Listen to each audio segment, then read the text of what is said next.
L'Occident se retourne contre Tel Aviv. Une guerre de communiqués s'enflamme entre grandes puissances. Trump se retire des négociations entre la Russie et l'Ukraine.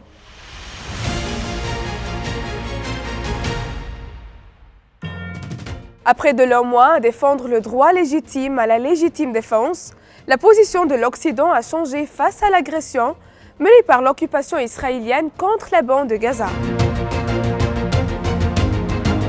Un communiqué conjoint a été publié par le gouvernement de trois des plus grandes puissances occidentales, le Royaume-Uni, la France et le Canada. Le texte, au ton ferme, appelle à un arrêt immédiat de la nouvelle offensive militaire lancée par le Premier ministre israélien.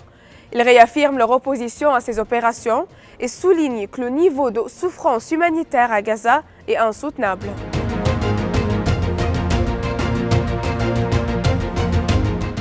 Donald Trump se retire des négociations entre la Russie et l'Ukraine. C'est ce qu'a affirmé le journal américain The New York Times, qui indique que le président américain a changé de position après un appel téléphonique avec Vladimir Poutine.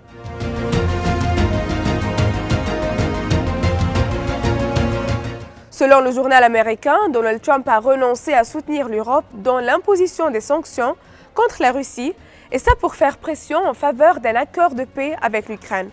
Il a plutôt décidé d'avancer dans la conclusion d'accords commerciaux avec Moscou, tout en déclarant au président ukrainien que la Russie et l'Ukraine devaient trouver elles-mêmes une solution à la guerre.